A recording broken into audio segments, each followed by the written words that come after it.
I showed up to my brother's wedding only to find out it happened a week ago, and that they never wanted me there. How did my own family erase me? Hey there, thanks for stopping by today. Before we dive into the story, how are you feeling? I'd love it if you shared your thoughts or experiences in the comments. It really helps us connect. Today's story is about someone facing a deeply painful family situation, one that might hit close to home for many of us. Have you ever been through something like this, or felt the kind of invisible struggle? Stick around till the end to see how Emily, our main character, finds her strength and takes control of her life. And if you enjoy these stories, don't forget to subscribe so I can keep bringing you more. Thanks a lot for being here. Have you ever had your entire world turn upside down because of one simple piece of paper? That's exactly what happened to me. My name is Emily Carter, and growing up, my family was complicated. My parents, David and Karen, loved my older brother Ryan in ways I never quite understood. I was always the quiet one, the one who blended into the background, unseen, unheard. For years, I accepted that as my reality. So when the wedding invitation arrived in the mail last month, elegant gold letters on thick cardstock, I was shocked. It was addressed to me. Ryan was getting married. The date? May 15th. The venue, a stunning lakeside garden nestled in the city. I allowed myself to believe this might be a turning point, a chance to finally belong. I started planning immediately. The perfect dress, the perfect gift, a hair appointment, even a manicure. For once, I felt like maybe I wasn't invisible. But deep down, something nagged at me. My Aunt Margaret, the only family member who ever seemed to truly care, gave me a cautious smile. "I'm proud of you, Em," she said quietly. "But be ready for anything." That night, the weight of that photo album crushed me more than I ever imagined possible. I lay in bed, staring at the ceiling, mind replaying every image in slow motion. Each photo was a stark reminder, smiles that didn't include me, laughter that didn't echo with my voice, moments frozen in time where I was deliberately absent. I felt like a ghost haunting a celebration that should have been mine to share. The invitation had sparked a fragile hope inside me, a chance to finally be part of something, part of them. But that hope was snuffed out before it even fully ignited. I couldn't shake the question hammering in my thoughts. How could they do this? How could they plan a day so important, so full of promise and joy, and consciously exclude me? Was I really that insignificant? Or was it something deeper? A family secret I was never meant to uncover? I started scrolling through Ryan's wedding photos on social media, unable to look away. Each image was like a story told without me, friends laughing. The sun setting over the garden, the first dance, Megan glowing with happiness. And everyone who mattered was there. Everyone, except me. I remembered past family gatherings, the times I wasn't invited, the times my calls went unanswered. The memory of Thanksgiving was the sharpest pain. I had sat quietly at the corner of a crowded room, the laughter and conversations swirling around me like an impenetrable fog. Ryan was at the center, commanding attention, and I was invisible. I left early that night, carrying a heavy, aching emptiness that no one saw. Now, seeing those wedding photos, it all felt like confirmation, a cruel testament to what I already knew but had spent years denying.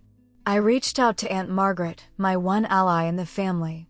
Her voice on the phone was gentle, yet firm.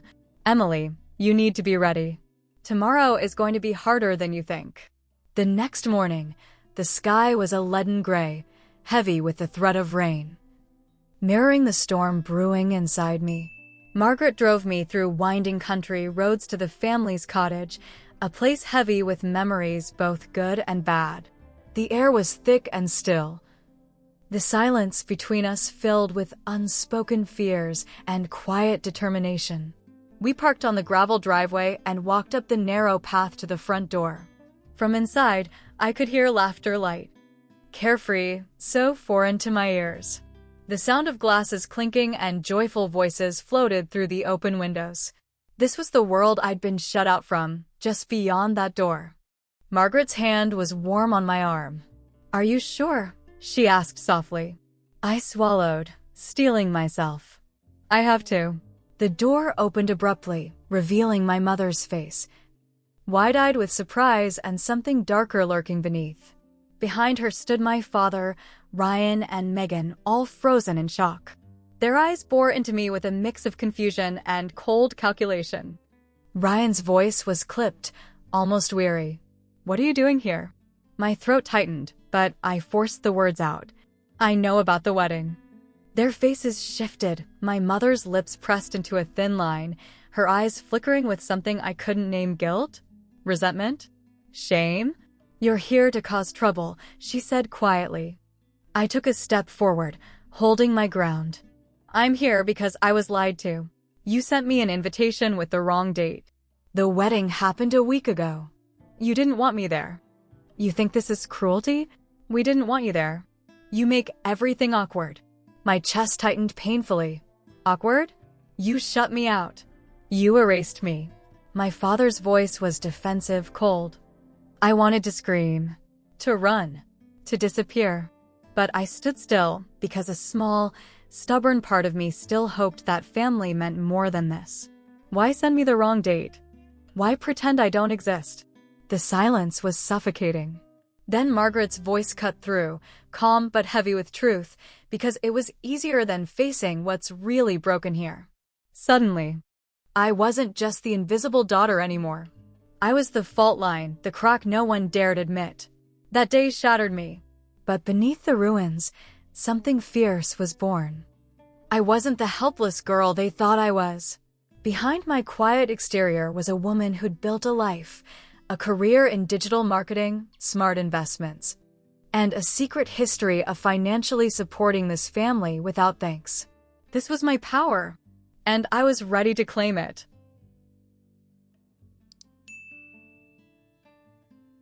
The morning I handed my father the eviction notice felt like both an ending and a beginning, the closing of a chapter written in neglect and pain, and the first page of a story I would finally write for myself. The family cottage, nestled between towering pines and blanketed in early morning mist, had been a refuge of sorts for me as a child. It held echoes of laughter, whispered arguments, and countless moments that shaped the fractured tapestry of my family. Standing on its creaking porch that day, I felt the ghosts of those memories pressing in on me, but beneath them, a fierce resolve was taking root. My lawyer, Mark Stevens, stood beside me, a pillar of calm and professionalism. His presence reminded me that this was no longer just a family dispute. It was a boundary I was setting to protect my very sense of self. My father's hands trembled as he took the official documents from me, his usually steady gaze wavering. The lines on his face deepened, etched with years of regret and silent apologies that had never found words. "This is our home," he said, voice low and cracked with emotion. I met his eyes squarely, my voice steady. "It's my property now. I allowed you to live here, but that permission has been revoked." Behind him, my mother appeared, her face a mask of disbelief and hurt. "You're kicking us out," she whispered, the tremor in her voice betraying her shock. I nodded, my heart pounding, but my resolve unshaken. "I'm reclaiming my life. This is the line I'm drawing." The silence that followed was thick, a heavy curtain falling between us. I could almost hear the years of unspoken tension crackling in the air, the unhealed wounds of neglect and exclusion laid bare in that quiet moment. Turning away from the cottage, I felt a strange mix of liberation and grief. I was severing the last physical tie to the family that had repeatedly turned its back on me, but in doing so, I was carving out space for myself, for healing, for growth. The weeks that followed were a blur of work and self-discovery. I immersed myself in my career with a newfound passion, throwing myself into projects that challenged me and teams that valued me. The digital marketing firm I worked for became more than just a job, it was my sanctuary. A place where my voice mattered and my contributions were recognized. Behind the scenes, I managed my investments carefully, a portfolio of rental properties I'd acquired over the years, each one a silent testament to my determination and foresight. The monthly rental income was a quiet but powerful reminder that I was capable, independent, and in control of my destiny. Meanwhile, Lisa Monroe, my attorney, navigated the complexities of restraining orders and financial disentanglement with relentless efficiency. Every court filing, every official letter was a brick laid in the foundation of my new life. The legal barriers we erected protected me from the emotional storms my family had brewed for years. But freedom was not without its price. My phone buzzed incessantly with messages, some angry, some pleading. Ryan accused me of tearing the family apart. My mother's texts were filled with accusations of greed and heartlessness. "You've abandoned us," they said. "You don't care anymore." For the first time, I didn't reply. I refused to engage in their blame games. I realized that defending my worth to those who never recognized it was a battle I would never win. Then came the day they showed up at my office. I was sitting at my desk, reviewing campaign data, when the receptionist told me my parents were here to see me. My stomach tightened. They looked nothing like the people I remembered. Their faces were etched with exhaustion, their posture slumped under the weight of their struggles. Ryan's confident swagger was gone, replaced by a vulnerability I hadn't seen before. Megan was no longer by his side. Their marriage had crumbled, a whispered casualty of their fractured family. They asked for forgiveness, for help, for a chance to mend what was broken. For a fleeting moment, the old Emily, the girl who desperately wanted to belong, stirred within me.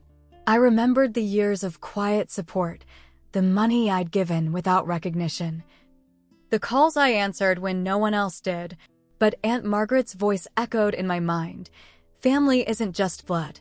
It's love, respect, kindness. Looking at them, I said softly but firmly, "I'm sorry. I can't go back to how things were." My mother's tears were genuine, and my father's apology was heartfelt, but the damage ran too deep and the wounds too fresh. The following months were a time of rebuilding and reflection. My career soared as I took on more responsibility, leading a team that valued my input and celebrated my successes. I cultivated friendships that brought joy and support, relationships based on mutual respect and care. The quiet rituals of my new life, Sunday calls with Aunt Margaret, weekend hikes with friends, evenings spent curled up with a book in my cozy apartment became anchors of peace and stability. Sometimes, I catch myself wondering if reconciliation will ever come. Maybe someday. When the wounds have healed and the mistakes fully faced, I might open the door again. But if that day arrives, it will be on my terms with boundaries firmly in place, built on respect and equality. For now, I've learned the most vital lesson. My worth is not measured by the acceptance of those who refuse to see me. It is measured by the love, respect, and dignity I afford myself. And that truth, unshakable and empowering, has transformed my life. Thank you so much for listening to my story all the way through. If this journey resonated with you, or if you have your own thoughts and feelings about what I've shared, please don't hesitate to leave a comment below. I'd love to hear your perspective. And if you found value in this story, remember to hit that like button and subscribe so you won't miss the next chapter or any new stories coming your way.